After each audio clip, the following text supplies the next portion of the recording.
सारी class time है। Last time पे मैं फ्रिक्शन की बात कर रहा था, घर्षण की बात कर रहा था मैं। तुम लोग ये तो नहीं भूल जाते हो लास्ट क्लास में पढ़ाया गया था? लास्ट क्लास में क्या पढ़ाया था ये तो नहीं भूल जाते हो?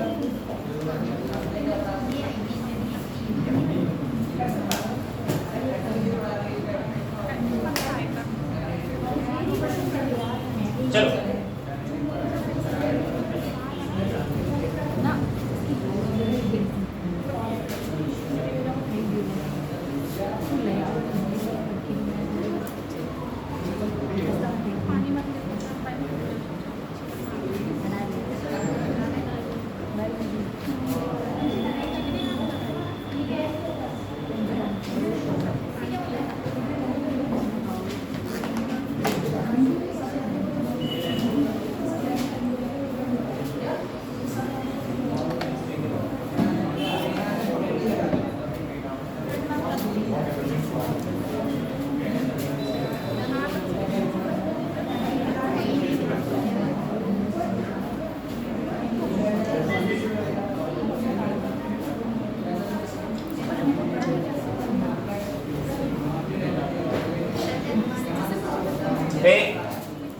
करो क्वेश्चन।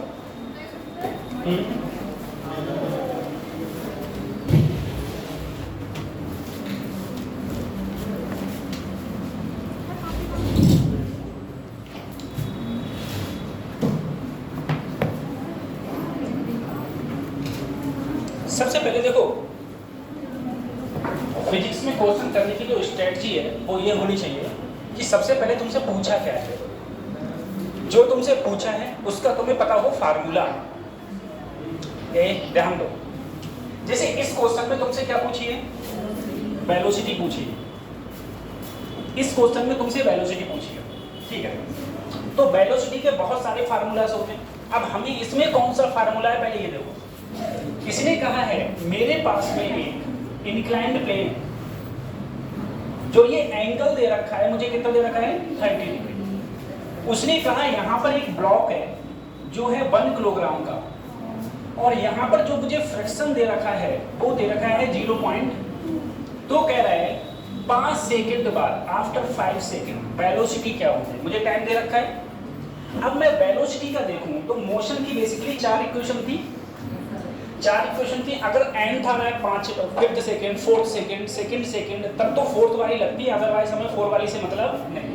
अब रहेगी मेरे पास 3 में मुझसे वेलोसिटी पूछी है, ठीक है? तो पहली इक्वेशन अगर हम देखें, v = क्या होता है? u प्लस, अगर कोई बॉडी रेस्ट से चलती है तो सिर्फ क्या बचा? यानी कि अगर मुझे वेलोसिटी निकालनी है, टाइम मुझे पता है, मुझे क्या निकालना पड़ेगा? एक्सेलरेशन निकालना पड़ेगा।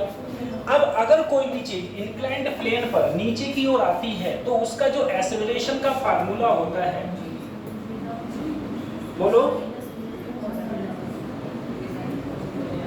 मैं निकलवाया था g। ऐसे ही ये g की वैल्यू 10 दी है, sin 30 की वैल्यू 1/2, म्यू की वैल्यू, सर यहां पर देखो, cos 30 की वैल्यू, cos 30, ठीक है? यहाँ पर 2 को बाहर ले आओ, ये 5 बचा, 1 माइनस √3 क्या होता है? 1.732, 5 1 माइनस, यहाँ पर देखो 2 से मल्टीप्लाई करो, ठीक है? 2 दूनी 4, 2 3 6, 7 दूनी 14, 2 एकम 2 और 1, ठीक है? कितना हो गया? 1 मिनट, यहाँ पर 0.3 आएगा, दशमलव लगाओगे, गुणा तो तुम लोग कर ही लोगे ना। 0 पॉइंट कितना आया? अरे 3 दूनी 6, हाँ 3 दूनी 6, 7 दूनी 14 के 4, हाथ से लगा 1, ठीक। अब अगर मैं इसमें से ई से डिक्रीज करूं तो लगभग यहाँ पर आ रहा है लगभग 0.65। 0.65। अब देखो 5 5 5 25, 32। आंसर क्या आया? एक्सेलरेशन आ गया, कितना आया? 3.25 मीटर पर सेकेंड स्क्वायर। उठा के यहाँ पर एक्सेलरेशन लिख दिया 3.25 और टाइम कितना है 5 5 5 जा 25 5 2 जा 10 2 12 हो गया 1 बचा 5 3 जा 15 और 1 16 आंसर आया 16.25 मीटर पर सेकेंड खाली मीटर पर लो हो गया। तो किसी भी क्वेश्चन को करने की जो स्ट्रेटजी है वो हमारी ये होनी चाहिए, पहले हमें दिया क्या है या ऐसे समझ लो पहले हमसे क्वेश्चन में पूछा क्या है वो हमको वैल्यू देखनी है, फिर हम क्या निकाल सकते हैं निकाल के रख दो आंसर हो जाएगा। सभी क्वेश्चन में सारी क्वेश्चन का यही फिनोमेना है क्वेश्चन को सॉल्व करने का।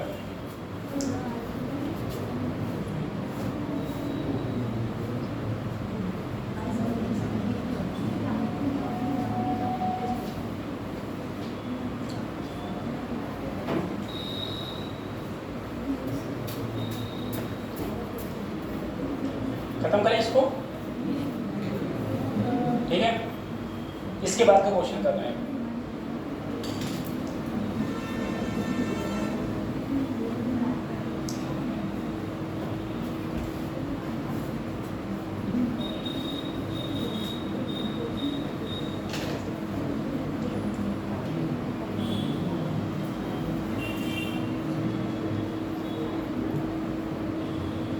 हटाना है, उतार नहीं पाया, जल्दी से उतारो, जल्दी जल्दी। पहली बात तो ये क्वेश्चन तुम्हें अपने आप करना चाहिए, इसमें बचा ही क्या है ना। ये एक काम करो, जो बच्चे पीछे रह जाए ना वीडियो पड़ जाएगी आज, अपने घर से करके देखना, पीडीएफ में डाल दूंगा और नहीं हो तो वीडियो में देख लेना। हटाओ, टाइम कम है ना, बात तो यही है। ये क्वेश्चन कैसे होगा,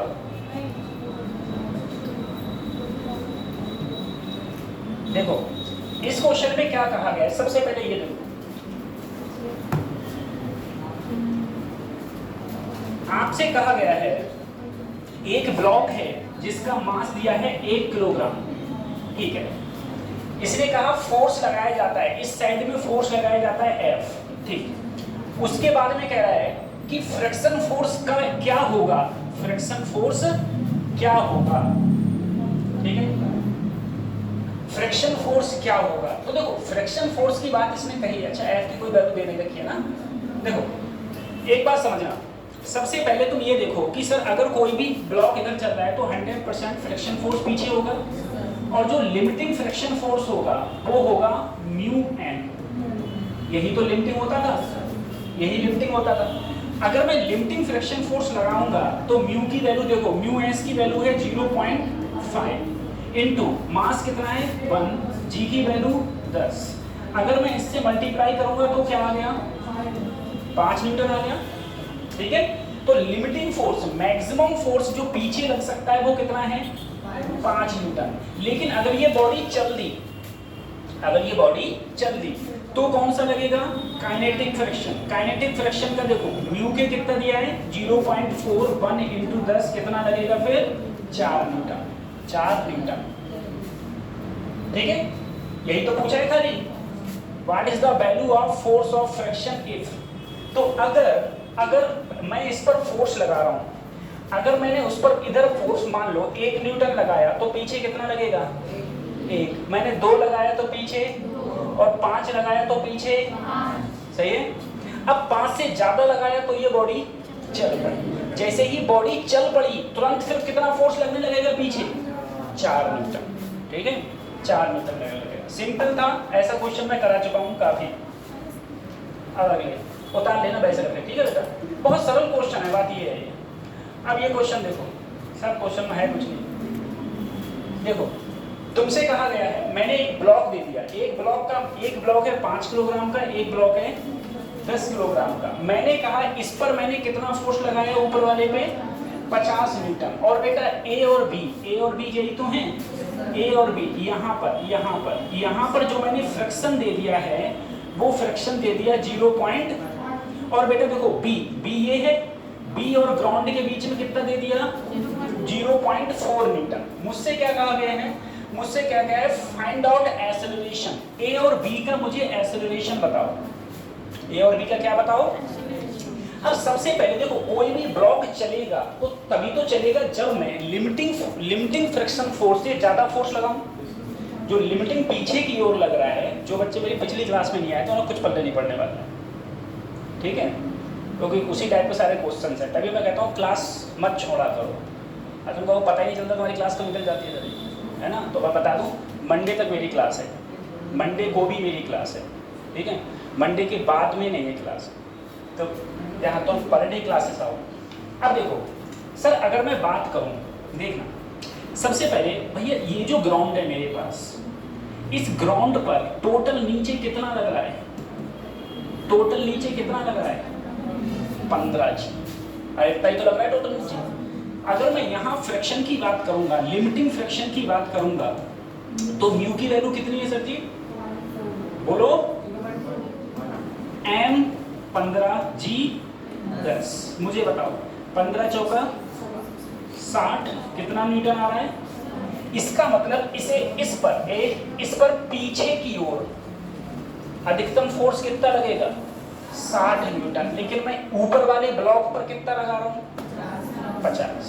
अब तुम जरा एक बात जरा समझने की कोशिश करना, इस चीज में एक चीज समझने की कोशिश करो।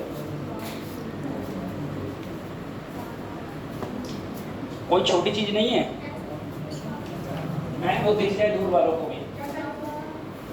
एक बात समझो, ये ब्लॉक है और ये दिख रही है सभी को, ये है। अब जरा सोचना, तुम लोग मुझे खुद बताओ, इसे मैं आगे ले जा रहा हूँ, इसे मैं कहाँ ले जा रहा हूँ, तो इस पर फोर्स कहाँ लग रहा है।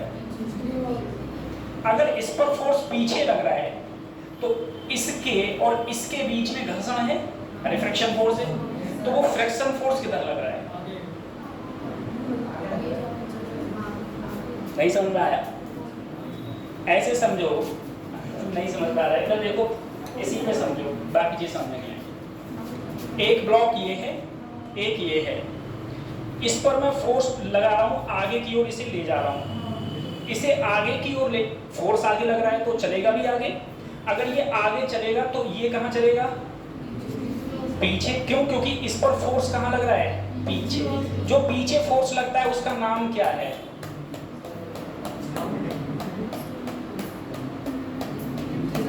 Pseudo force. कौन सा, और सूडो फोर्स मैंने बताया था कितना लगता है, इस बॉडी का मास और इसका एक्सेलरेशन, इसका एक्सेलरेशन कितना फोर्स लगता है। मैंने वो वाली बात बताई होगी शायद तुम्हें, बस वाली। अब तुम सोचना है, इसके चलने के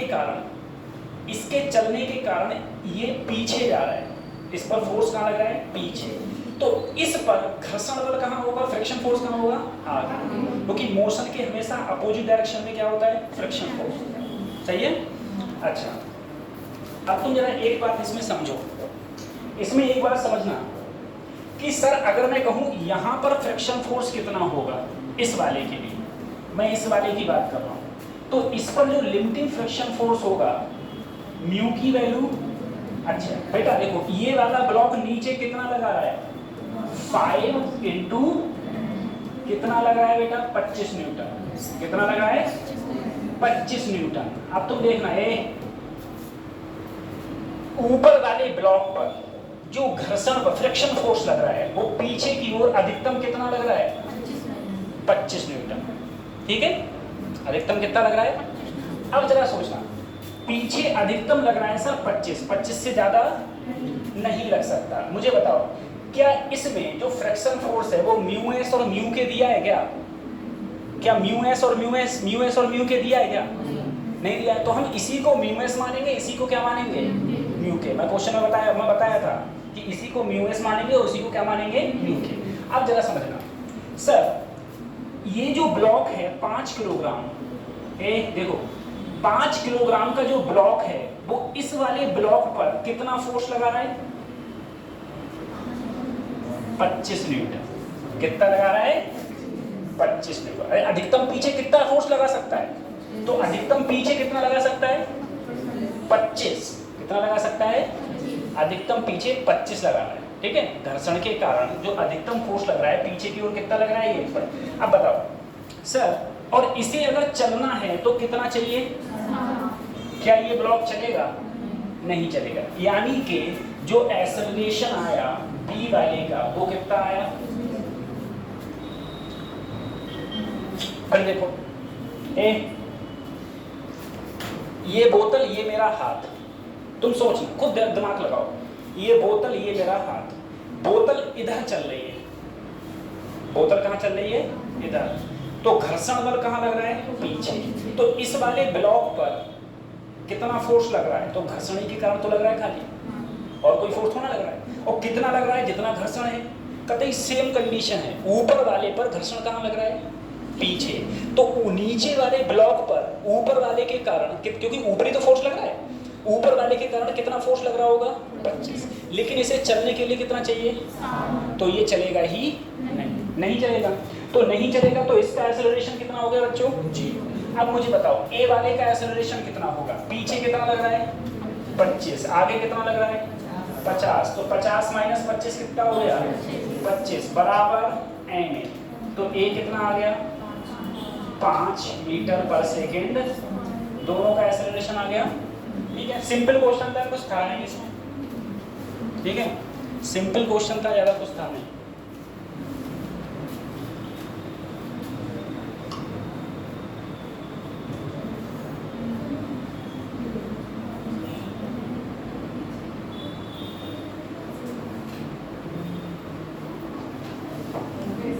कुछ पूछना है?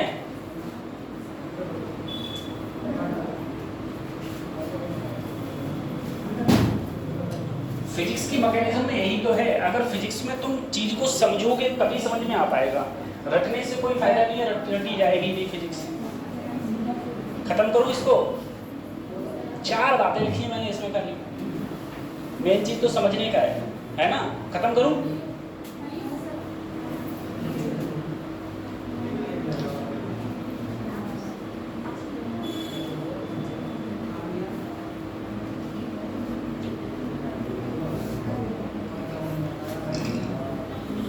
खत्म कर रहा हूँ, ठीक है? कुछ है नहीं बेटा, ये अगर तुम लिख भी लोगे तो तुम नहीं समझोगे, तब तक समझ में नहीं आएगा ये हुआ कैसे। So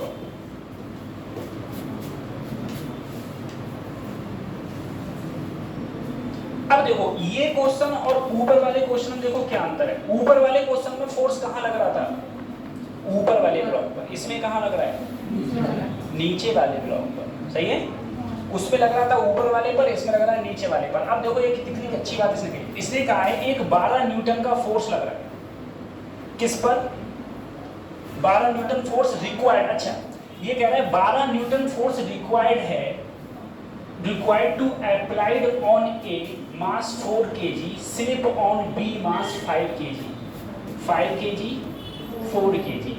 find the maximum horizontal force applied. देखो ये दोनों एक साथ चलेगी, ये दोनों एक साथ चलेंगे। ठीक है, अब इसकी बातों को समझो, ये कहना क्या चाह रहा है और ये होगा कैसे। ठीक है, ये होगा एक छोटी कोई मोटी कॉपी नहीं है।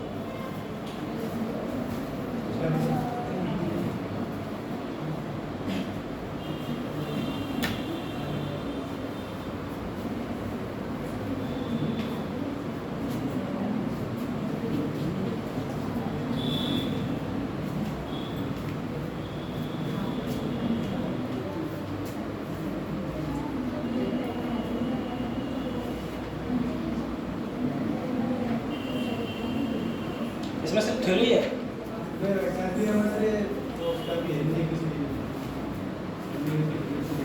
देखो सोचना, ये ब्लॉक नीचे वाला बी, ऊपर वाला। अब सोचो, इसने कहा इस पर अगर मैंने 12 न्यूटन फोर्स लगाया, किस पर? ऊपर वाले पर। ऊपर वाले पर कितना लगाया?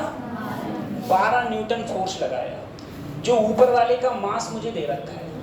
तो इसने कह रहा है, ये कह रहा है कि ये फोर्स रिक्वायर्ड है इसे स्लिप करने के लिए। स्लिप का मतलब है अगर मैं ऊपर वाले पर 12 न्यूटन फोर्स लगाऊं तो ये स्लिप कर जाएगा, यानी कि चलने लगेगा। कितना फोर्स? 12 न्यूटन। तो वो फोर्स कौन सा होता है? मैक्सिमम फोर्स, जिससे कि ये जस्ट चलने लगे। उस फोर्स को क्या बोलते हैं? अरे बोलो, लिमिटिंग फ्रिक्शन फोर्स। क्या बोलते हैं? अरे अगर किसी ब्लॉक पर मैं इतना फोर्स लगाऊं कि वो जस्ट चलने के लिए क्या हो जाए, तैयार, या जस्ट चल दे, तो उस फोर्स को हम लोग क्या बोलते हैं? Limiting friction force. और लिमिटिंग फ्रिक्शन फोर्स क्या होता है? म्यू एम जी, यही तो होता है। लिमिटिंग फ्रिक्शन फोर्स क्या होता है बच्चों? Mu M G. ठीक है, अच्छा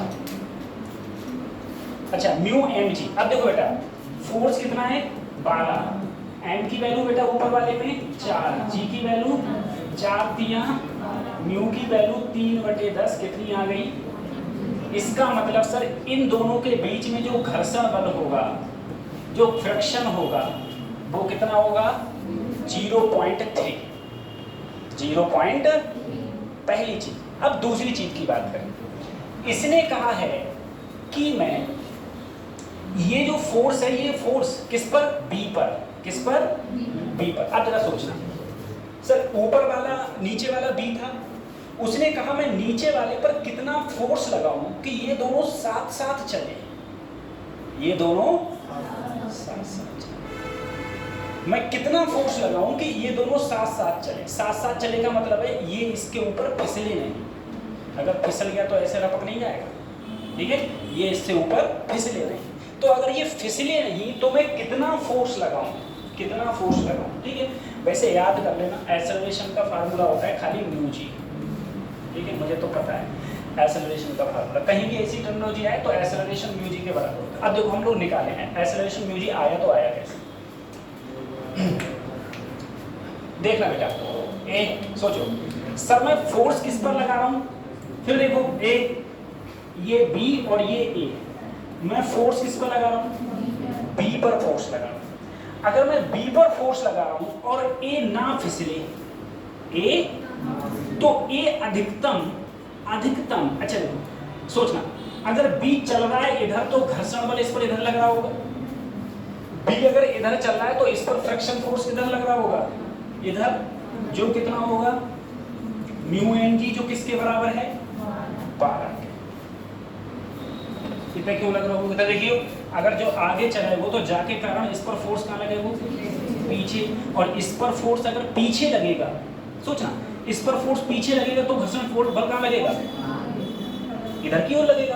कितना लगेगा सर? अब देखना, अगर दोनों अगर इस वाले पर जो फोर्स है वो 12 से ज्यादा लग गया तो ये चल नहीं पड़ेगा, तो ये चले नहीं, ये चले नहीं। अगर ये नहीं चले यानी कि इस पर लगने वाला जो बल है, जो फोर्स है, ठीक है, वो फोर्स है वो म्यू एम जी से ज्यादा ना हो। एफ बराबर क्या होता है? एम ए, एम से एम कट गया तो एक्सेलरेशन क्या आ गया? Mu G. अब देखो कह रहा है मैं नीचे पर कितना फोर्स लगाऊं, नीचे वाले पर, तो नीचे वाले पर जो मैं फोर्स लगाऊंगा, नीचे वाले पर मास कौन सा है? M A plus M B into acceleration mu जी।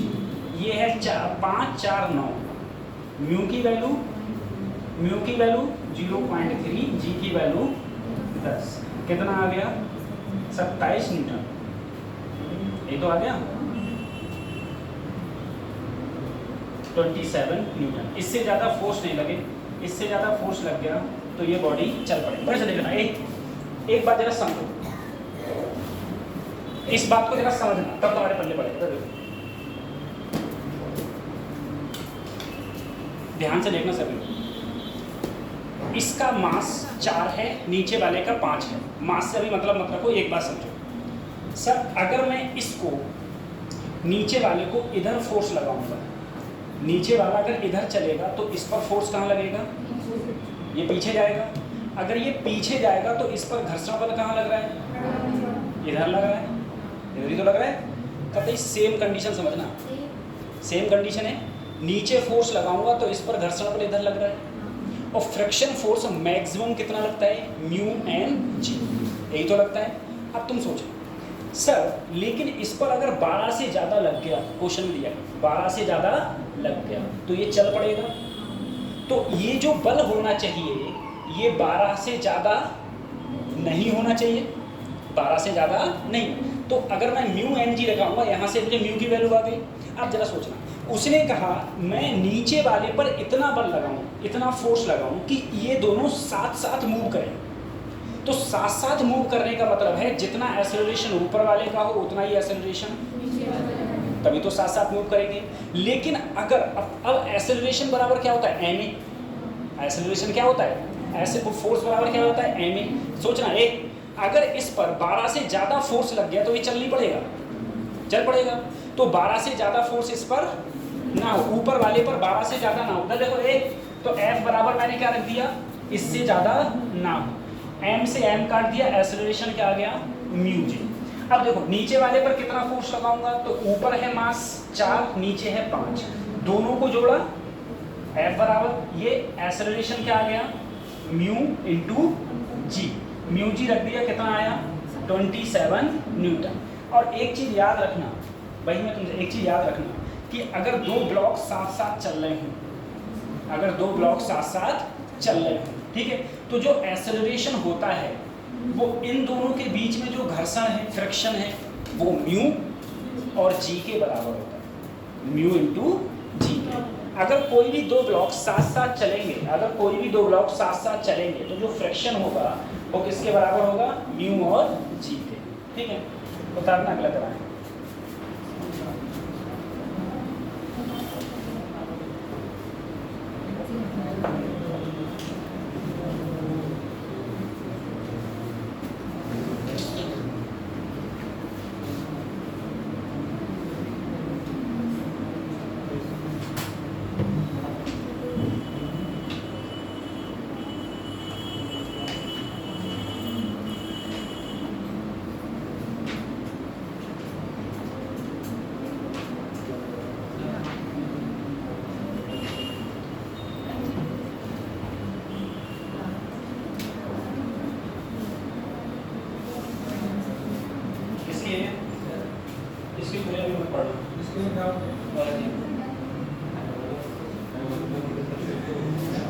चलो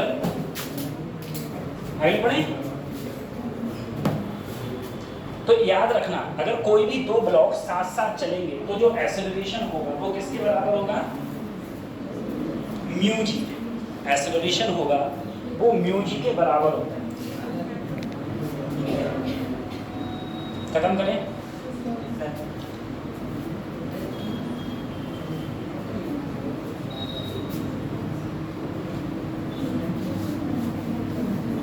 देखो ये क्वेश्चन क्या कह रहा है, ये क्वेश्चन कह रहा है मेरे पास एक बॉडी है जिसका मास ही क्या है 10 किलोग्राम। ठीक है, एक बॉडी है जिसका मास है 10 किलोग्राम, म्यू एस दे दिया, म्यू के दे दिया। तुमसे क्या पूछा, एक्सेलरेशन बताओ मुझे एक्सेलरेशन बताओ जब फोर्स ऑफ फ्रिक्शन कौन है।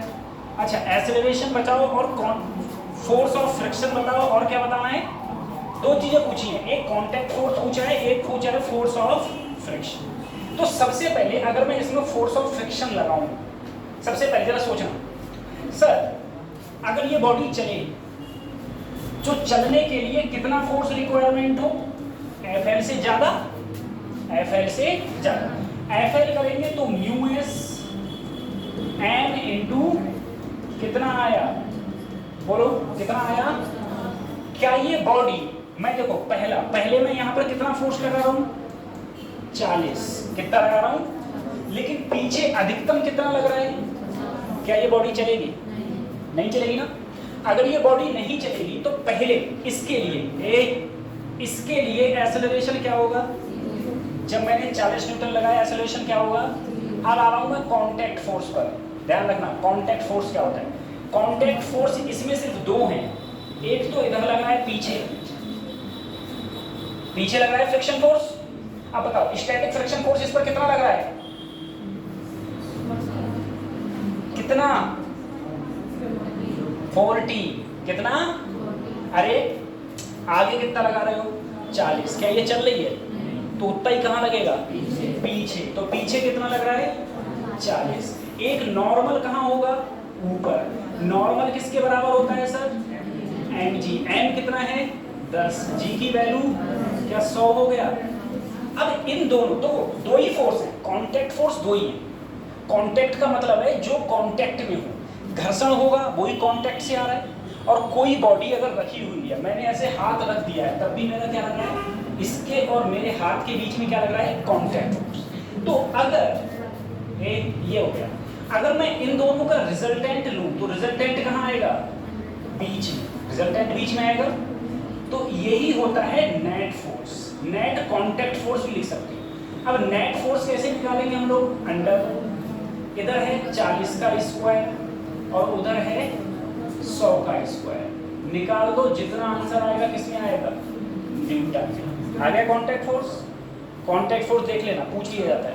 अब हम अगले की बात करते हैं। पहला तो हमारा हो गया, जो भी कांटेक्ट फोर्स आ गया वो मेरा यहाँ आ गया। अब देखना है, अब मैंने कितना फोर्स लगाया, 60 न्यूटन, कितना लगाया। अब मुझे बताओ पीछे कितना फोर्स लग रहा होगा, पीछे कितना फोर्स लग रहा होगा, कितने कह रहे हो, 50? ये सब नहीं कह रहे हैं 50, फिर आप सब लोग क्या कह रहे हो, चलो पीछे अधिकतम कितना लगता है, 50। मैंने क्या लगा दिया, ये बॉडी चल पड़ी, चल पड़ी, तो अब ये थोड़ी ना लगेगा, अब तो ये लगेगा, सही है। तो अब जो पीछे लगने वाला जो फोर्स है, अब जो पीछे लगने वाला फोर्स है वो है एफ के, वो क्या है, जो कितना आ गया, 45 न्यूटन, सही है, कितना आ गया, 45। अब तुम देखो एक्सेलरेशन क्या होगा, तो आगे कितना लगा रहा हूं, 60, पीछे कितना लग रहा है, कितना बचा, बोलो, 15/10, कितना आ गया, 1.5 मीटर पर सेकेंड, आ गया समझ में। अब कांटेक्ट फोर्स देखो, इसके लिए कांटेक्ट देखना, सबसे पहले पीछे कितना लग रहा होगा, बोलो, 45, ऊपर कितना लग रहा है, mg, ऊपर कितना लग रहा है, mg कितना हो गया, 100। कांटेक्ट फोर्स कहाँ होगा, बीच में, जो कांटेक्ट फोर्स बीच में होगा वो कितना होगा, √45 का स्क्वायर प्लस 100 का आ जाएगा ये कांटेक्ट फोर्स, न्यूटन। बस हो गया ये।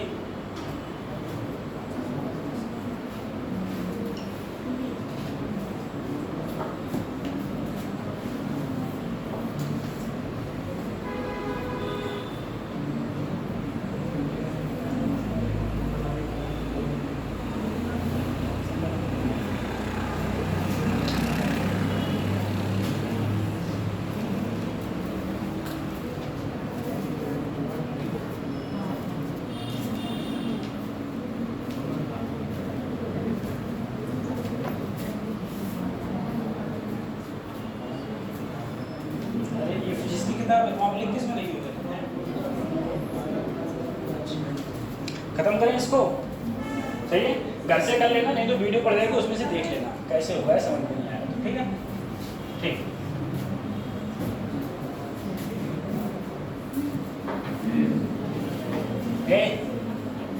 क्वेश्चन देखो, क्वेश्चन, इसका नींद आ रही है क्या, नीचे तो पड़े हो, नींद आ रही है क्या, कल पूरे दिन सोए होगे, हाँ आप हीनो जाएगा सो हो गए, तो देखो सबसे पहले देखो स्टार्ट में, देखो आप लोग, सर क्वेश्चन में ये कह रहा है मेरे पास में बच्चा लोग, ये मास क्या है, कैपिटल है, ये मास क्या है, स्मॉल है, ठीक है, कैपिटल है स्मॉल। फिजिक्स जो होती है ना वो सबसे बोरिंग होती है, केमिस्ट्री में इनऑर्गेनिक और ऑर्गेनिक पढ़ो तो थोड़ा इंटरेस्ट आने लगता है, एसपी ब्लॉक की ये वो, ठीक है, और मान लो कोई भी चीज़ तुम्हारे समझ में नहीं आई तो कह दिया एक्सेप्शन केस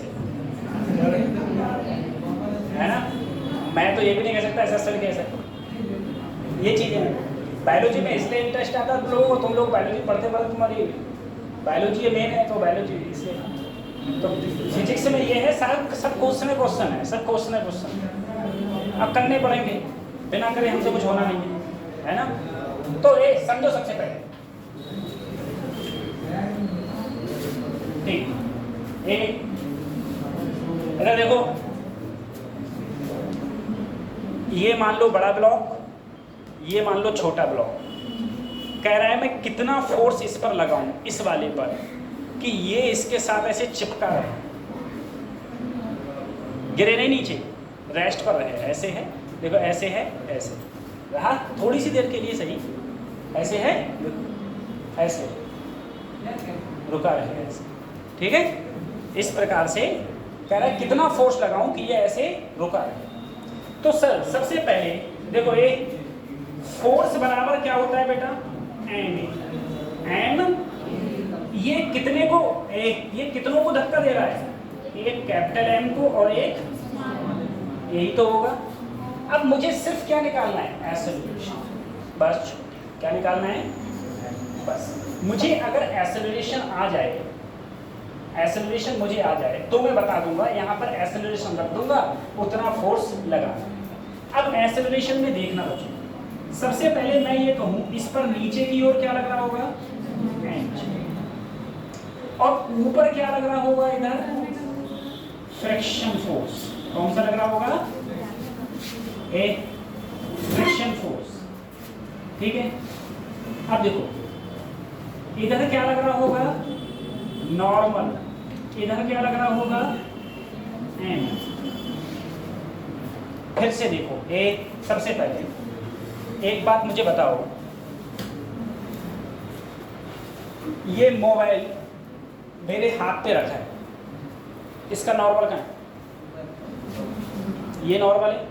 नॉर्मल कैसे देखते हैं हम लोग, जिस सरफेस पर रखा है उसका परपेंडिकुलर, ये सरफेस पर रखा है, इसका परपेंडिकुलर यही तो होगा। अब ये ऐसे हो गया, अब नॉर्मल कहाँ है, अब इधर है, यही तो है। mg हमेशा कहाँ होता है, अर्थ के परपेंडिकुलर, तो चाहे ये ऐसे हो जाए, चाहे ये ऐसे हो जाए, चाहे ये ऐसे हो जाए, mg हमेशा कहाँ रहेगा।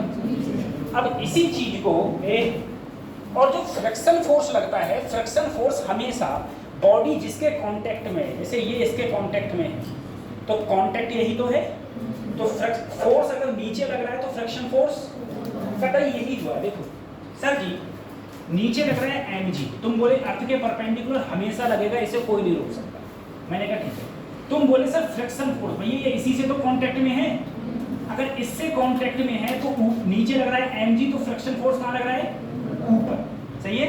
अब देखो बेटा अगर ये सरफेस है, इसका परपेंडिकुलर यही तो कहलाएगा नॉर्मल। अब अगर ये इधर चल रहा है, ये ऐसे इधर चल रहा है, तो इस पर सूडो फोर्स लग रहा है, और सूडो जो फोर्स है वो कितना होता है, इसका मास और इसका एक्सेलरेशन, ठीक है। तो वो क्या कर दिया, एम। अब देखना एम किसकी, अगर ये स्टेशनरी है, स्टेशनरी मतलब रुका हुआ, अगर रुका हुआ होगा तो टोटल फोर्स कितने होते हैं, जीरो, टोटल फोर्स जीरो के इक्वल होते हैं। तो नॉर्मल किसके बराबर है, एम। ऊपर लिया तुम बोले एफ एल बराबर होता है सर जी, एम जी है, लेकिन एफ एल बराबर होता है म्यू एन, म्यू, अरे एफ एल किसके बराबर होता है, म्यू एन। अगर सर मैं यहाँ एम जी रहने दूं, म्यू ऐसे ही, एन की जगह क्या डाल दिया, एन, एम से एम, तो एक्सेलरेशन क्या आ गया सर जी, बोलो, जी वाई। मैं यहाँ पर मुझे फोर्स ही तो बता रहा था, तो फोर्स बराबर capital M plus small M G Y. एक बार ये और आएगा जब हम लोग डेप्थ वॉल पढ़ेंगे ना, सर्कुलर मोशन में जब हम लोग डेप्थ वॉल पढ़ेंगे वहां पर भी यही आएगा एक्सेलरेशन, जी अपॉन, ठीक है। तो इतना फोर्स लगाऊंगा तो ये कैसे रहेगा, स्टेशनरी, स्टेशनरी। ये दोनों इक्वेशन समझ में आई सर, ऊपर एफ एल, नीचे एम जी, और इधर नॉर्मल, इधर एम ए, उठा के एन की वैल्यू रख दी, एक्सेलरेशन आ गया, एक्सेलरेशन आ गया, मेरा फोर्स आ गया, याद करो।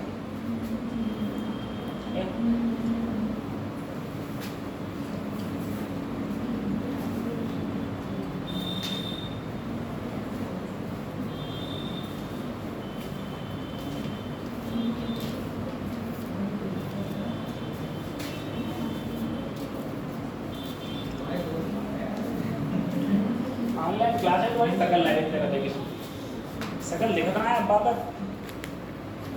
पागल बने पढ़ा करो खाली, आदमी को तुम्हें तो फार्मूला याद ना करेंगे।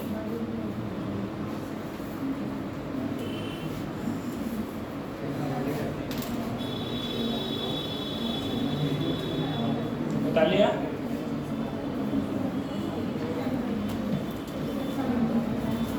आप लोग क्वेश्चन किया करो तो पता है पूछ लिया करो, जैसे अभी तुम उतार रहे हो, इतने बीच में अगर किसी ने क्वेश्चन नहीं हुआ करे तो इतने बीच में पूछ लिया करो और बता दिया करो, क्योंकि इसके जस्ट बाद तुम्हारी बायोलॉजी होती है और 1.5 घंटे में रुकने वाला नहीं, फिर बायोलॉजी के बाद बताऊँ।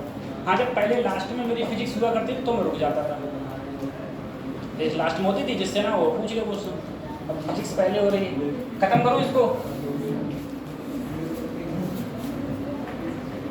अब तुम क्वेश्चन लाओ, मैं तुमसे कह रहा हूँ तुम क्वेश्चंस लाओ, कहीं से लाओ, कोई सी किताब हो, कुछ भी हो, ठीक है, क्वेश्चंस लाओ बस सारे, चाहे ऑनलाइन की किताब हो, कोई सी हो, बस क्वेश्चन हो, लेकिन बस फिजिक्स का क्वेश्चन हो और रिलेटेड टू नीट हो, एसएससी मत ले आओ। चलो अब हम लोग बात करते हैं बेटा। देखो ये क्वेश्चन इस बार का जो 2025 का एग्जाम हुआ था, 2025 का एग्जाम हुआ था, उसमें बिल्कुल डिट्टो क्वेश्चन था, बिल्कुल सेम क्वेश्चन था, और इस क्वेश्चन को बहुत हार्ड बताया गया था कि बहुत हार्ड क्वेश्चन है ये, ठीक है, बहुत ज़्यादा ये सब चीज़ करके बताया गया था। देखो इसकी बस कुछ चीज़ें हैं वो देख लो, उसके बाद में अगर किसी के पास 25 का पेपर पड़ा हो देख लेना, सॉल्व करना और बताना इसका आंसर क्या हो। कतई सेम है। देखो सर एक रॉड है ए बी, ठीक है, ये ए बी एक रॉड है जो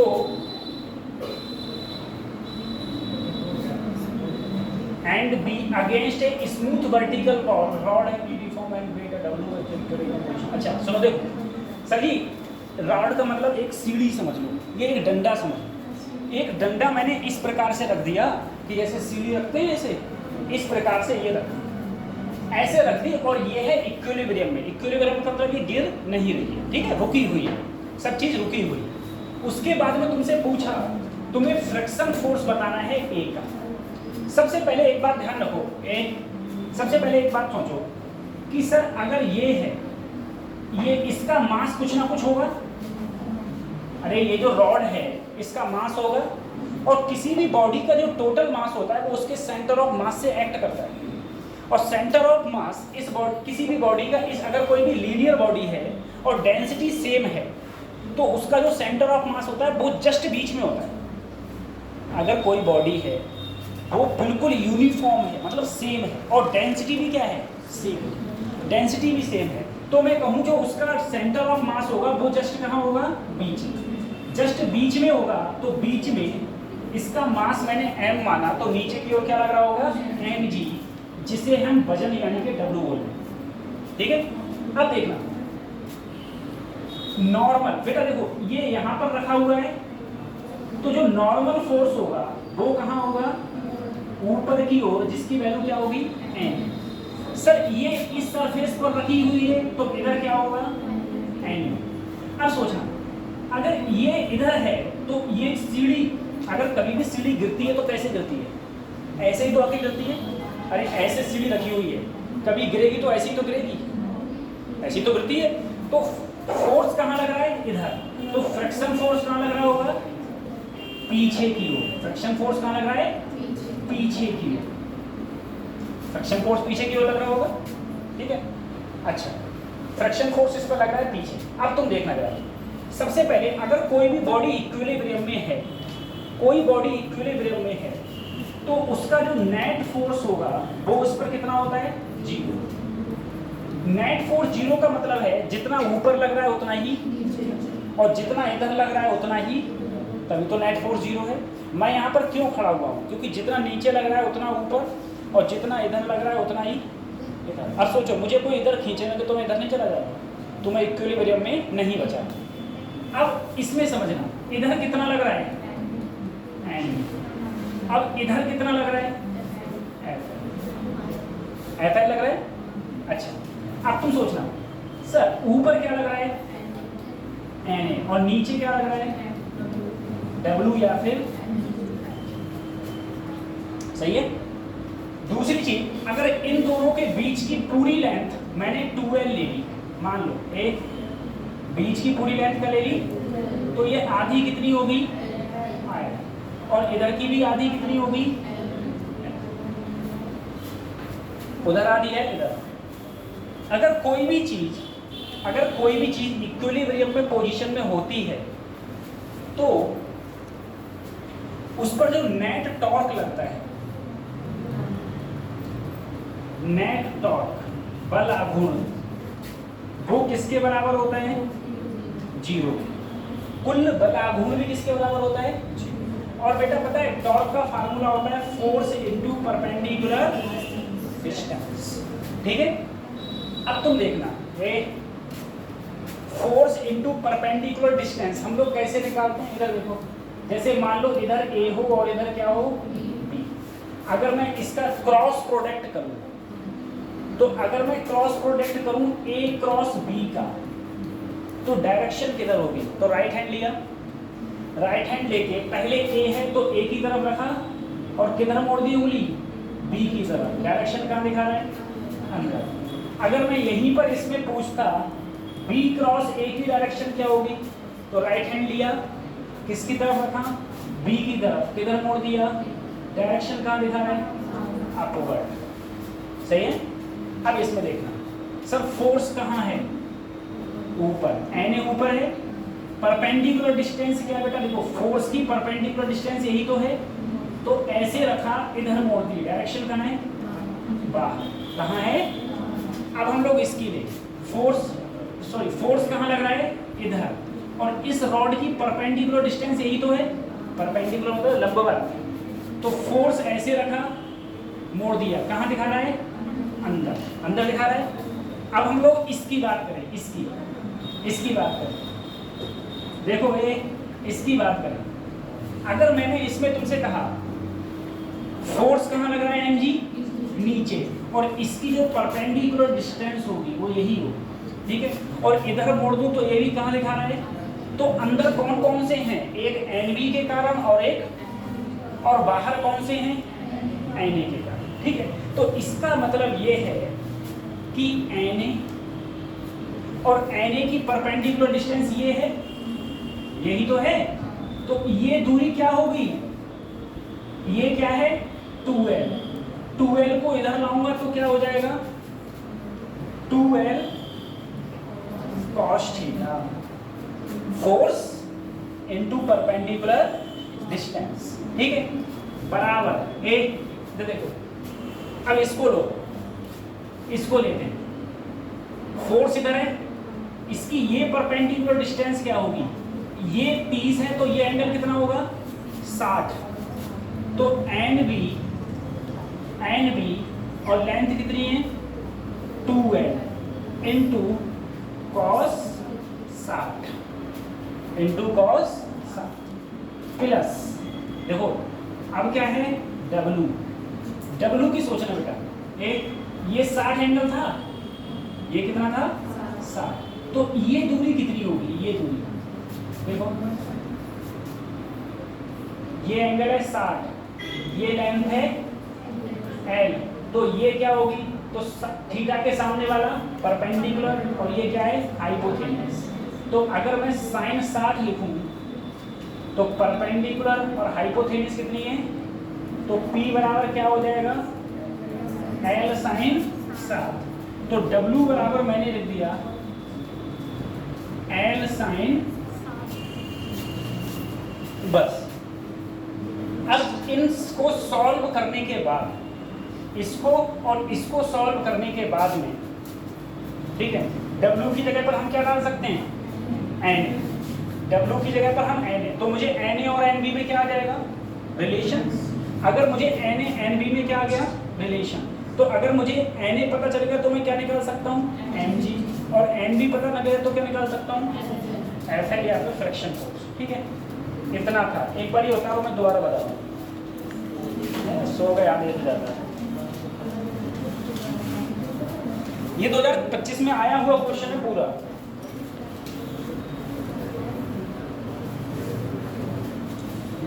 में आया हुआ क्वेश्चन है।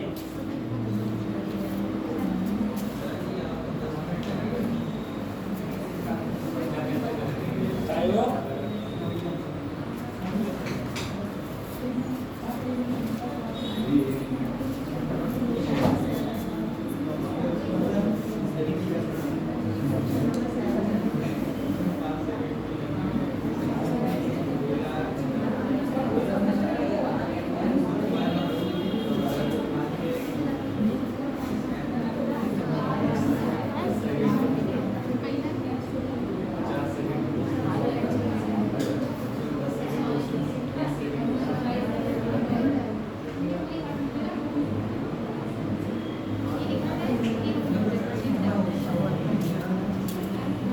बता दिया। अब देखो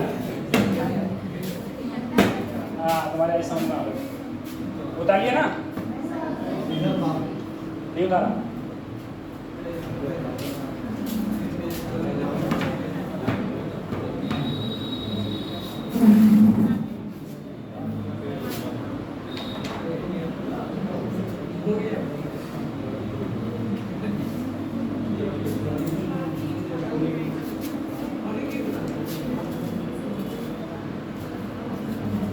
हो गया है।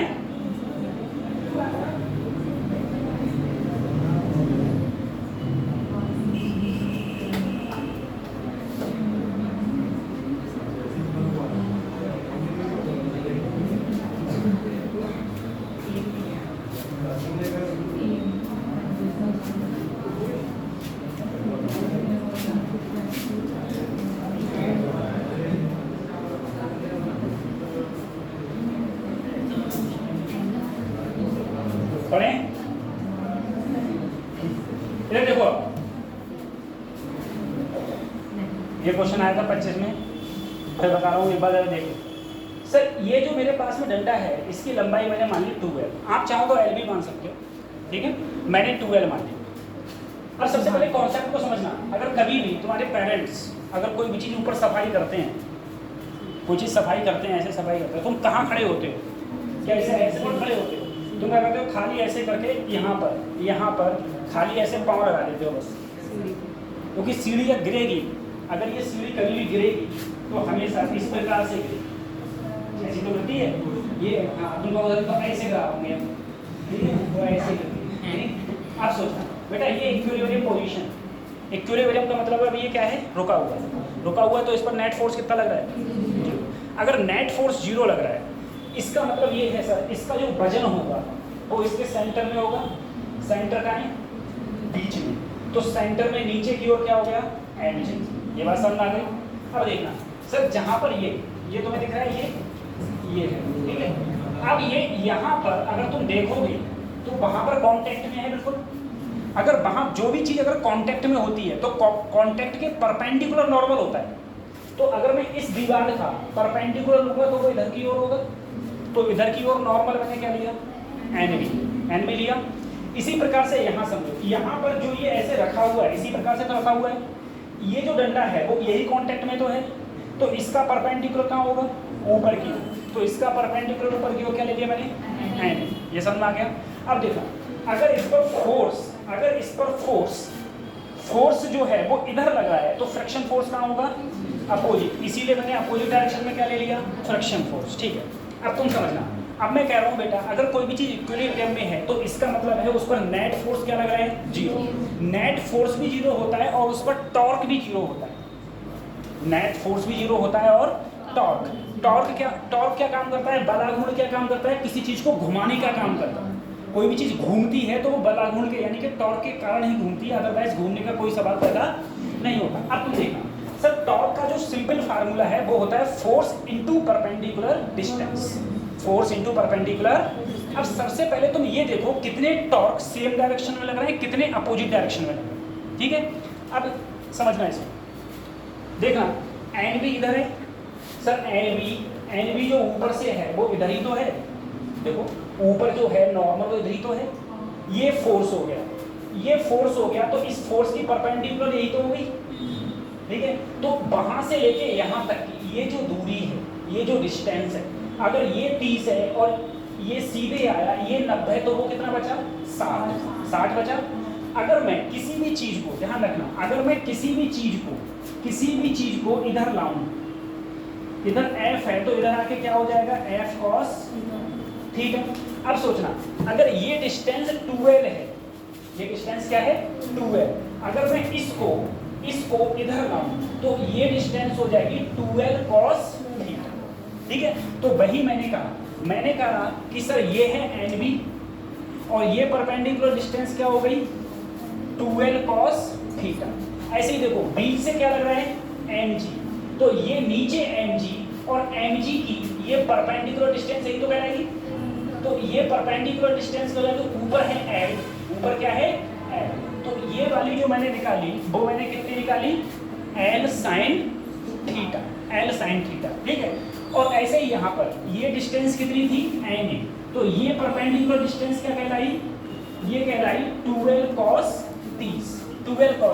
अब एक बात समझो, जो सबसे मेन बात ये है कि सर ये दोनों क्यों प्लस करें, ये माइनस क्यों, ये इधर क्यों रखा, ये इसलिए रखा, फिर से समझो सर, ऊपर वाला NB इधर और परपेंडिकुलर डिस्टेंस ये। सर अगर मैं टॉर्क की डायरेक्शन देखूं तो सबसे पहले राइट हैंड लूं और जो पहले है फोर्स को रखूं इधर और किधर मोड़ूं, परपेंडिकुलर डायरेक्शन की तरफ। अगर मैं ऐसे हाथ रखता, सोचना, अगर मैं ऐसे हाथ रखता तो क्या मैं परपेंडिकुलर डायरेक्शन में मोड़ पाता उंगलियां, नहीं, तो मैंने ऐसे रखा और नीचे की ओर मोड़ा तो फोर्स की डायरेक्शन इधर दिखा। ठीक है, अब मैं W की बात कर रहा हूँ, ये है मेरा W, ठीक है, ये है मेरा W कहाँ लग रहा है बेटा, देखो नीचे लग रहा है, तो फोर्स कहाँ लग रहा है नीचे, और परपेंडिकुलर डायरेक्शन है ये। अब फोर्स ये है, परपेंडिकुलर डायरेक्शन ये, ऐसे रखा इधर मोड़ा, दोनों की डायरेक्शन सेम है ना, उसकी भी डायरेक्शन और इसकी भी डायरेक्शन क्या है सेम, इसीलिए दोनों को क्या कर दिया जोड़ दिया। अब सर जरा इसकी दिखा दी, तो देखो इसमें भी बेटा फोर्स कहाँ लग रहा है, परपेंडिकुलर डायरेक्शन इधर। अब सर इसमें जो फोर्स लग रहा है ऊपर और परपेंडिकुलर, तो देखो फोर्स की डायरेक्शन में रखा ऐसे, अरे फोर्स मेरा ऐसे ही तो है, और परपेंडिकुलर ये है, परपेंडिकुलर में टर्न कर दिया तो डायरेक्शन ये दिखा गई, तो उन दोनों की डायरेक्शन इधर थी और इसके कारण डायरेक्शन इधर, इसलिए इसको इन दोनों को क्या किया है इक्वल किया। ठीक है, ये लैडर प्रॉब्लम होती है, पूछ लिया था इस पर, हटाओ इसको। देखो इस टाइप का क्वेश्चन में ध्यान रखना जरा। सर इस क्वेश्चन में ये कहा गया है, अगर मैं दीवार पर देखना यहां से कोई भी पार्टिकल एक आया जिसकी वेलोसिटी v थी, वो इससे टकराया और टकराने के बाद इधर चला गया, तुमसे पूछा है किसकी वैल्यू, इम्पल्स का। देखो इम्पल्स के मैंने दो फार्मूला बताए थे, पहला फोर्स इनटू टाइम, दूसरा चेंज इन मोमेंटम। अब मुझे इसमें कहीं फोर्स दिया है नहीं दिया, तो इसमें मोमेंटम चेंज देखूंगा। सबसे पहले मैं वेलोसिटी कंपोनेंट को दो भागों में तोड़ूंगा। देखना ये वेलोसिटी इधर आई, ये एंगल मुझे पता है कितना है 60, तो अगर b को मैं इधर लाऊंगा तो क्या हो जाएगा, और b को अगर मैं इधर लाऊंगा तो क्या हो जाएगा, सही है। अब इसमें देखो ये इधर गया, ये भी एंगल कितना है 60, तो ये b है, b को अगर मैं इधर लाऊंगा तो इधर जा, देखो इधर ही तो जा रही है, तो क्या हो जाएगा, और b को अगर इधर लाऊंगा b साइन। अब देखना change in momentum, change in momentum का मतलब होता है वेलोसिटी में चेंज में। देखो ये बाई डायरेक्शन में पहले भी b साइन 60 था, अब b क्या है b साइन 60, तो बाई डायरेक्शन की चेंज इन वेलोसिटी क्या हो गई 0। देखो जितनी पहले थी टकराने से उतनी ही टकराने की क्या है, डायरेक्शन भी दोनों की क्या है सेम, तो चेंज इन वेलोसिटी कितनी हो गई 0।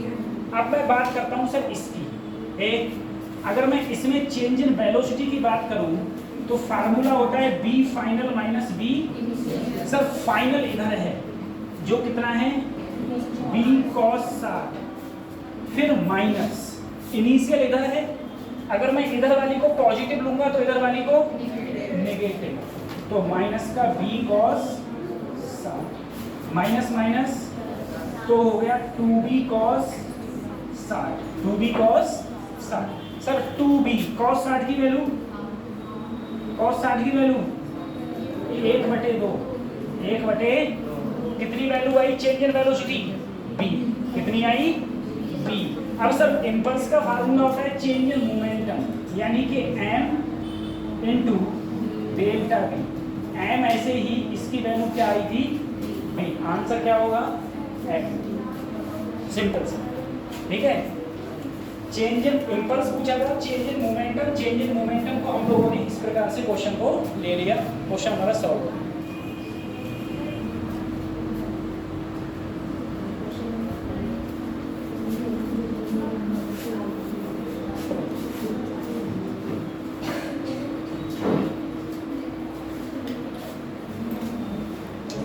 खत्म करें इसको।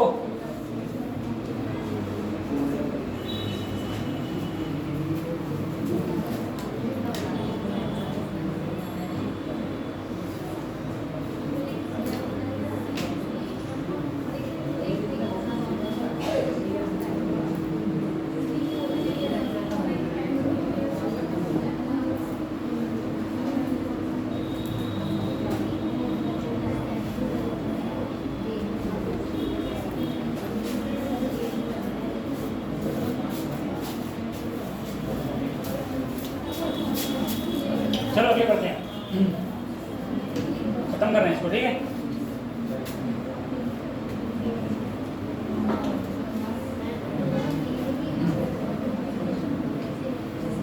देखो चलो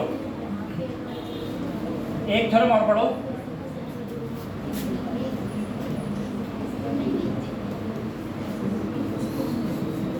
लामीज थ्योरम, ठीक है। एक थ्योरम है जिसका नाम है लामीज थ्योरम।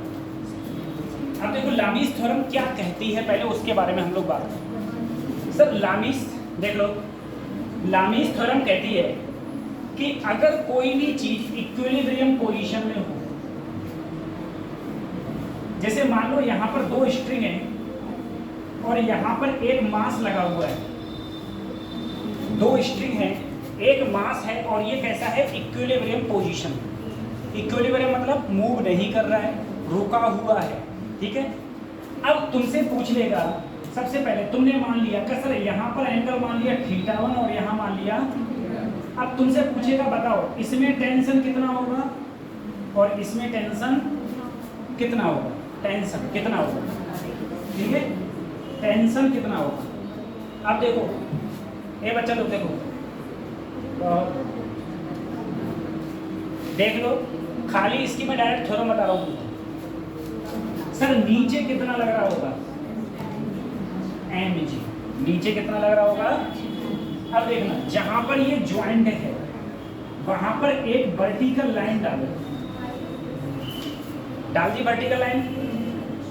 देखना ये z बनना है, ये θ1 तो ये भी, और ये θ2 तो ये भी, और ये क्या होगा 90, ये भी क्या होगा। अब देखो सोचना ये पूरा एंगल कितना है 180, 180 में से θ1 θ2 गया तो क्या बचा 180 माइनस θ1 प्लस, इतना काम कर लिया बस। अब पूरा क्वेश्चन हो गया। देखना अगर तुमसे तो थ्योरम कहेगी T1 बटे साइन। अब देखना ये T1 था, T1 से तुमसे पूछा है T1 बटे, तो T1 के बाद में दो स्ट्रिंग कौन कौन सी है, एक ये है और एक, इन दोनों के बीच का एंगल कितना है 90 प्लस θ2, तो साइन 90 प्लस बराबर। अब देखो एक T2 स्ट्रिंग ये है, इसको छोड़ दो तो दो स्ट्रिंग कौन सी बची, एक ये और एक, इन दोनों के बीच में एंगल कितना है साइन 90 प्लस θ1। अब देखो नीचे अगर हम लोग देखें, नीचे ये क्या है तुम्हारा T3, क्या बचा T3। T3 को छोड़ दो तो इन दोनों के बीच में यही तो एंगल है और ये कहलाएगा साइन 180 माइनस θ1 प्लस θ। ठीक है। अब देखो अगर ये चीज इक्विलिब्रियम में है तो जाहिर सी बात है सर T3 किसके बराबर होगा mg। T3 बराबर होगा mg। ये जो थ्योरम है मेरी ये पूरी कहलाती है लामीस थ्योरम। ठीक है। ये पूरी थ्योरम कहलाएगी तुम्हारी लामीस थ्योरम। एक मिनट रुकना मिटा ले रहा हूं मैं।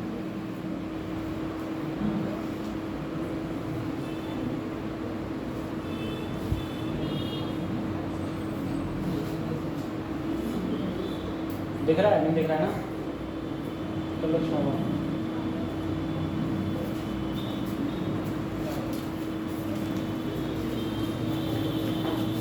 लामीस थ्योरम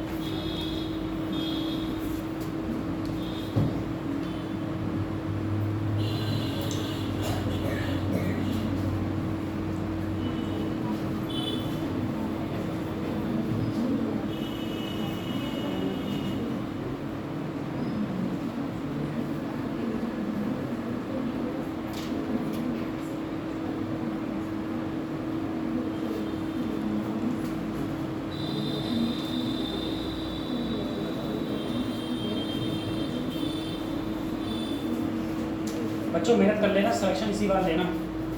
अब तो नंबर भी कम लाने पड़ रहे हैं।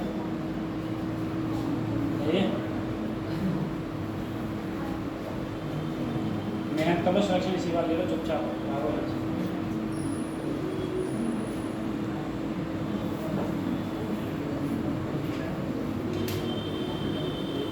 खत्म करो उसका।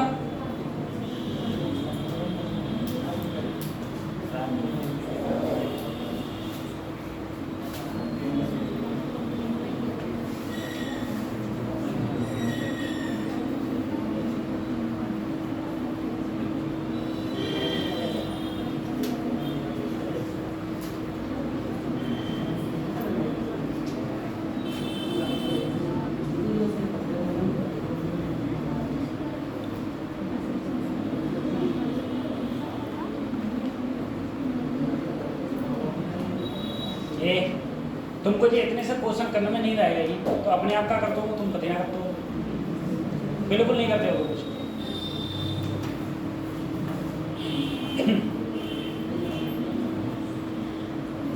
मैंने कहा जैसे अभी जेई की प्रीवियस ईयर की क्वेश्चंस मैंने करवाना स्टार्ट किए थे बच्चों के लिए, तो स्टार्टिंग में से एक होना हो सब एक एक करके मेरे लिए करवाने पड़ता एक टाइम से।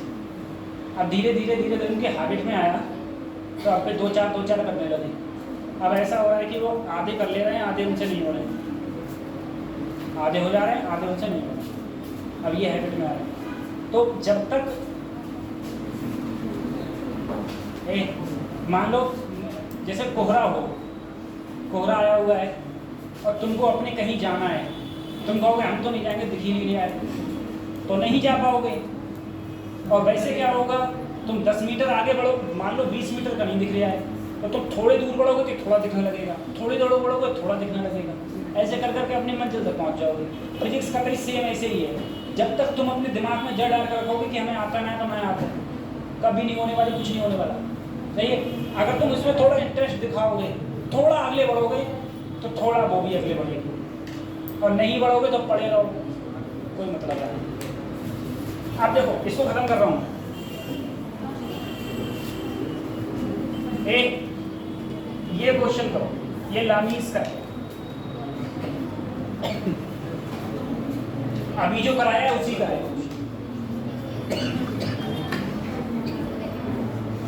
सबसे पहले तुमसे क्या पूछा गया, tension in horizontal string. Horizontal यही तो है। अगर हॉरिजॉन्टल ये है, इससे तुम क्या मान लो। अब देखना बेटा, ये एंगल कितना है 90, ये भी कितना है, ये 30, तो ये भी क्या है, अगर ये 30 तो ये क्या है, ये 60, और ये क्या है, सही है। इसमें तुमने T2 इसे T1, तो इसको क्या मान लिया। अब सबसे पहले देखो ये T2 बटे साइन, T2 स्ट्रिंग ये थी, यही तो थी, इसे छोड़ दिया, इसे छोड़ दिया तो जो दो स्ट्रिंग बची वो यही दोनों तो बची। इन दोनों के बीच में एंगल कितना है 90 प्लस साइन 90 प्लस 30 बराबर ए। वैसे लिखने की जरूरत नहीं तो बिल्कुल लिख दे रहा हूँ T1। T1 को छोड़ दो तो यही दोनों स्ट्रिंग तो बची, दोनों के बीच में एंगल कितना है तो साइन 90 बराबर। अगर मैं किसकी बात करूंगा T3, बेटा देखो इसको छोड़ दिया तो यही दोनों तो बची, तो 90 प्लस 60 साइन 90 प्लस 60। अब देखो बेटा T3 किसके बराबर है सर, नीचे लगने वाला फोर्स mg, ठीक है। मुझे निकालना क्या है सर इसमें T2, तो मैं सिर्फ अगर मुझे T2 निकालना है तो मैं सिर्फ ये वाला पोर्शन और ये वाले पोर्शन को क्या करूंगा बराबर। इसको क्यों नहीं किया, क्योंकि मुझे T1 का मान नहीं पता है, T1 का नहीं पता है। तो देखो मैंने क्या किया T2 ऐसे ही। अब बताओ साइन 90 प्लस 30 क्या होगा,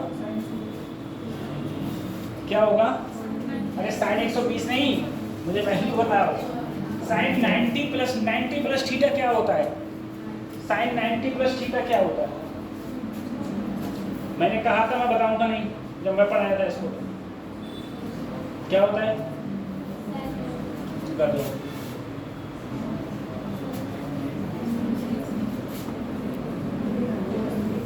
cos 30 क्या हो गया T3 की जगह mg, वो क्या हो गया cos 60। अरे भूल गए all silver tea coffee, first coordinate, second coordinate, third coordinate, fourth coordinate 90 to 70 change होते हैं, बाकी चेंज नहीं होते। इतना तो बताया था तुम लोगों को। T2 ऐसे ही, इसको ले जाओ ऊपर तो mg cos 30 की वैल्यू को तो √3/2, ये क्या हो गया 1/2, 2 से 2 कट गया, T2 की वैल्यू ही क्या आ गई √3 mg। बस लामीज थ्योरम आती थी तो कर दिया, लामीज थ्योरम आती थी फिर साइन की वैल्यूज आती थी, ठीक है। मैंने स्टार्टिंग में जो मैथमेटिकल करवाया था आपको, बेसिक मैथमेटिक्स करवाया था, इसी से करवाया था। अब पता चले तुम्हें लामीज तो आती है, अब यही नहीं आता है, फिर क्या करोगे, क्वेश्चन छोड़ोगे, सिंपल सी बात है।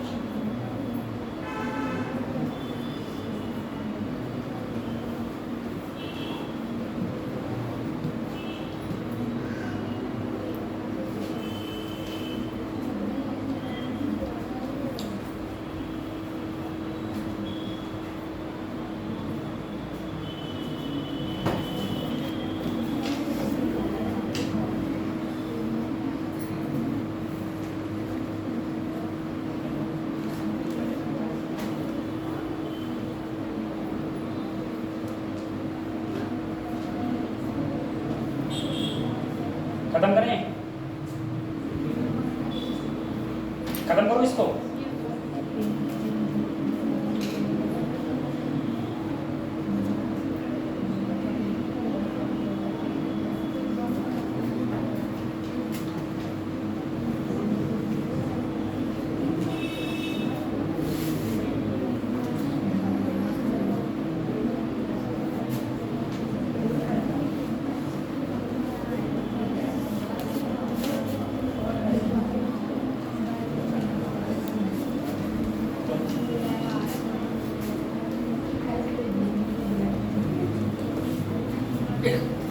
अगला चैप्टर है वर्क पावर एनर्जी, ठीक है। वर्क पावर एनर्जी, हम सबसे पहली चीज की बात करते हैं, सबसे पहले है वर्क।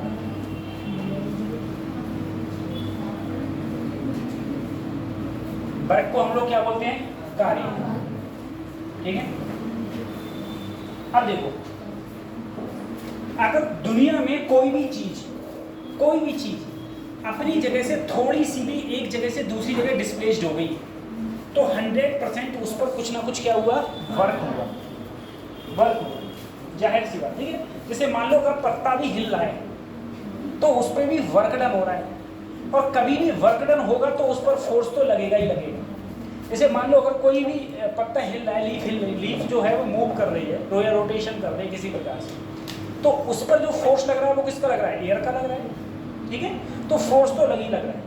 तो जो कोई भी अगर वर्क डन होगा तो वर्क डन का सीधा सिंपल फार्मूला सर होता है force into displacement. Force into, simple सा फार्मूला होता है बच्चों, फोर्स इनटू डिस्प्लेसमेंट। दूसरी चीज देखो, एक डिस्प्लेसमेंट कैसी क्वांटिटी है? वेक्टर। फोर्स कैसी है? वेक्टर। और याद रखना, दो वेक्टर क्वांटिटी का डॉट प्रोडक्ट हमेशा स्केलर होता है। दो वेक्टर क्वांटिटी, अरे सर जी ये भी कौन सी है? वेक्टर, और ये भी कौन सी है? वेक्टर। तो दो वेक्टर क्वांटिटी का डॉट प्रोडक्ट हमेशा स्केलर होता है। दो वेक्टर क्वांटिटी,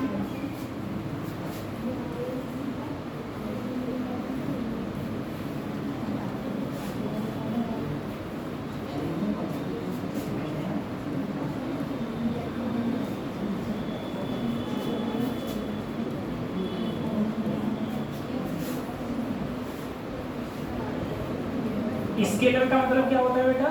अदिश, ठीक है ना। इसका मतलब वर्क डन जो है मेरी वो कैसी क्वांटिटी है? Scalar quantity.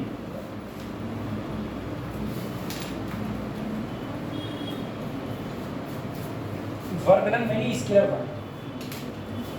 अगर मैं डॉट प्रोडक्ट खत्म करता हूं तो वेक्टर में मैंने पढ़ा था, अगर डॉट प्रोडक्ट खत्म करता हूं तो क्या होता है? Cos theta. और क्रॉस प्रोडक्ट खत्म करने पर क्या आता है? Sine theta. डॉट प्रोडक्ट खत्म करने पर आता है कॉस थीटा और ये आता है मेरा साइन थीटा, ठीक है। अगर मैं इसकी यूनिट लूं, यूनिट फोर्स की क्या होती है? न्यूटन। डिस्प्लेसमेंट की मीटर। बेटा न्यूटन को मैं लिखना चाहूं तो केजी मीटर पर सेकेंड स्क्वायर और साथ में एक क्या है? मीटर। तो मैं इसको लिख सकता हूं केजी मीटर स्क्वायर पर सेकेंड, ये मेरी क्या है? ठीक है, वर्क डन। कार्य का formula force into displacement, force into displacement, ठीक है। वर्क डन का फार्मूला फोर्स इनटू डिस्प्लेसमेंट, ठीक है, फोर्स इनटू डिस्प्लेसमेंट।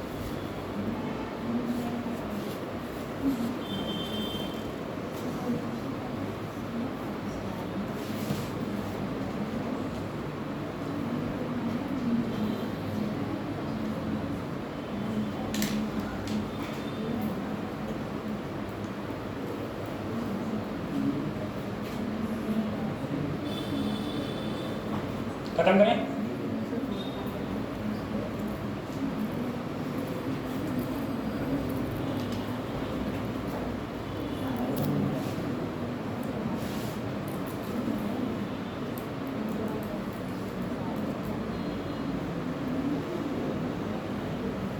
खत्म करें? अब देखो बेटा, सबसे पहले सर वर्क डन का जो फार्मूला मैंने बताया, फोर्स इनटू डिस्प्लेसमेंट इनटू, ठीक है। वर्क डन बेसिकली तीन टाइप का है। एक होता है पॉजिटिव वर्क डन और एक हो जाएगा नेगेटिव वर्क डन और एक जगह हो जाएगा जीरो। पॉजिटिव, नेगेटिव और जीरो। हर एक कंडीशन सुनना। सर वर्क डन मेरा पॉजिटिव कब होता है, नेगेटिव कब होता है और जीरो कब होता है? वर्क डन मेरा पॉजिटिव कब होगा? वर्क डन मेरा पॉजिटिव तब होगा, मान लो मेरे पास कोई ब्लॉक है, उस ब्लॉक पर मैं इधर फोर्स लगाऊं और इधर इसका क्या हो? डिस्प्लेसमेंट। दोनों के बीच में एंगल क्या है? अगर थीटा की वैल्यू जीरो के बराबर या बड़ी हो या फिर 90 से क्या हो? छोटी। ऐसा क्यों है? जरा देखना, एक मान लो तुम्हारा फोर्स भी पॉजिटिव है और डिस्प्लेसमेंट भी क्या है? पॉजिटिव।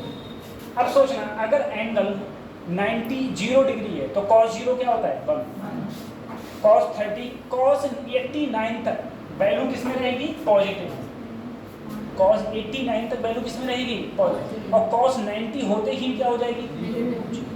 तो अगर मैं यहाँ पर 0 से मल्टीप्लाई कर दूंगा तो टोटल वर्क डन क्या हो जाएगा।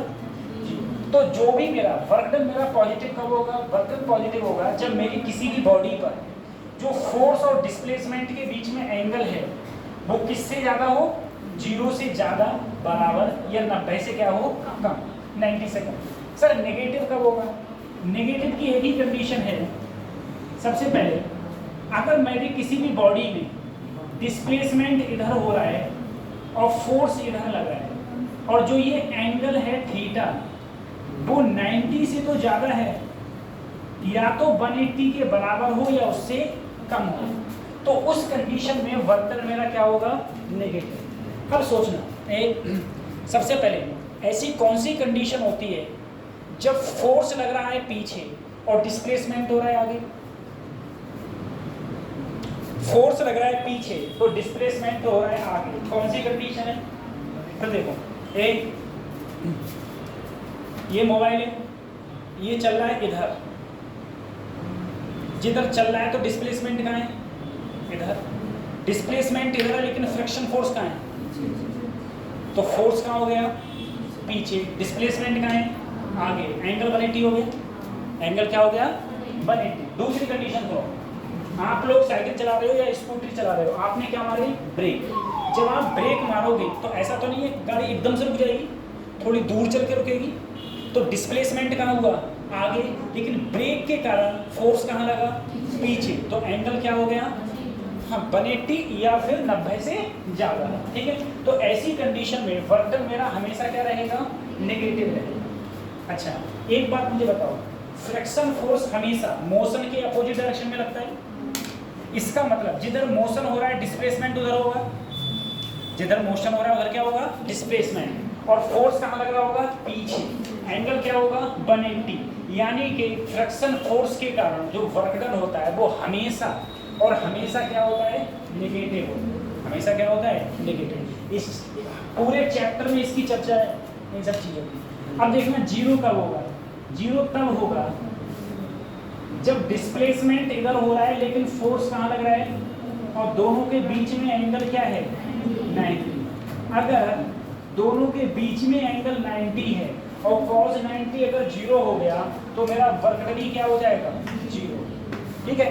तो वर्क डन 0 कब होता है, तो वर्क डन 0 होता है 90 डिग्री। दूसरी चीज़ एक चीज़ और सोचना, अगर कोई भी चीज़ सर्कुलर मोशन में मूव कर रही है, ठीक है, सर्कुलर मोशन में कोई चीज़ मूव कर रही है तो फोर्स कहाँ लग रहा है अंदर की ओर सेंट्रिपिटल फोर्स, और डिस्प्लेसमेंट एट ए मोमेंट इधर की ओर है, डिस्प्लेसमेंट मतलब जिधर वेलोसिटी है तब भी एंगल क्या है 90 डिग्री, तब भी वर्क डन क्या होगा 0, वर्क डन क्या होगा 0।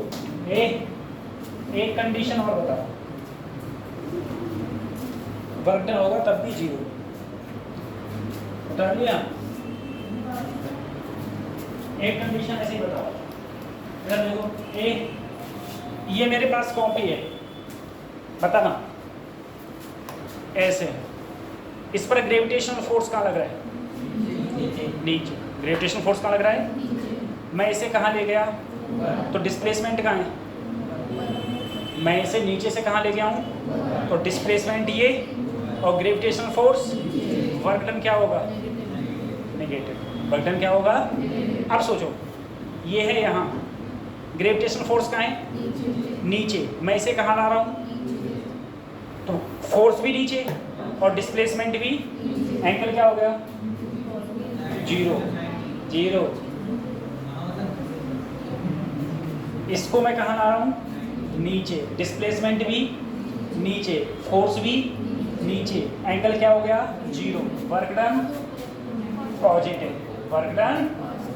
अब समझे, अब तुम समझो ये बॉडी है, ग्रेविटेशन फोर्स कहाँ है नीचे, कहाँ है मैं कहाँ ले जा रहा हूँ आगे, तो फोर्स और डिस्प्लेसमेंट के बीच में एंगल 90, वर्क डन, सही है, वर्क डन क्या हो गया जीरो, वर्क डन हो गया जीरो, सही है। अब सोचो, ए पीछे बताओ तुम चारों देवियाँ, बेटा आपकी मम्मी ने आपके सर पर आटे का कट्टा रख दिया, ठीक है, आटे का कट्टा रख दिया और आपसे कहा एक जगह से दूसरी जगह जाके रख दो, ले जाओ, ले जाना है तुमको खाली एक जगह से दूसरी जगह। तो आपने work done by gravitational force कितना किया? अब तुम समझो, अब तुम समझो 90। अब तुम समझो बेटा, आटा का कट्टा कहाँ रखा हुआ है? ऊपर। ग्रेविटेशनल फोर्स कहाँ लग रहा है? नीचे। और तुम चल रही हो, एंगल क्या हो गया? 90। cos 90 क्या होता है? जीरो। तो तुमने वर्क डन कितना किया? ठीक है, तो work done by gravitational force क्या हुआ? सही है। अब तुम समझो, तुम्हारी मम्मी ने तुमसे कहा कि तुम छत पे ले जाओ आटे के कट्टे को। किस पे ले जाओ? छत पे, ठीक है। आपकी मम्मी बोली चलो आटे का कट्टा है ना, वो छत पे ले जाओ। ये बैलगाड़ी है तुम्हारी घर की, ठीक है, बैलगाड़ी जानती हो ना, सीढ़ियाँ। अब तुम बताना, तुम यहाँ से आटे का कट्टा उठा के यहाँ तक ले गई, वर्क डन पॉजिटिव नेगेटिव की जीरो। अब देखो, एक देख लो, जब तुम देख लो, जब तुम यहाँ से इधर चल रहे थे तो mg कहाँ था? डिस्प्लेसमेंट इधर। तो ये इन तीनों कंडीशन में वर्क डन क्या होगा? बनना रहा है? क्यों जीरो? क्योंकि mg नीचे डिस्प्लेसमेंट, तो work done by gravitational force क्या हो गया? जीरो। लेकिन जब तुम ऊपर जा रहे हो, ऊपर, तो फोर्स कहाँ लग रहा है? डिस्प्लेसमेंट कहाँ है? एंगल कितना हो गया? 180। वर्क डन, तो तुमने कितना कार्य किया? नेगेटिव किया। कितना कार्य किया? अगर तुम ऊपर से किसी चीज को नीचे लाओगे तो पॉजिटिव। क्या होगा? बहुत अच्छा चैप्टर है। अगर ये तीन चीजें देखो, इन तीन चीजों का हर जगह, हर क्वेश्चन में मैं तुमसे यूज करवाऊंगा इन तीन चीजों का, ठीक है। और अगर ये तीन चीजें पता है तो सारे क्वेश्चन फटाफट होते जाएंगे, ठीक है। बहुत छोटा चैप्टर है, आराम से करें, ठीक। तो कल एब्सेंट हो तो ना, और कल एब्सेंट हो तो परसों और हो जाना। ये पूछना है?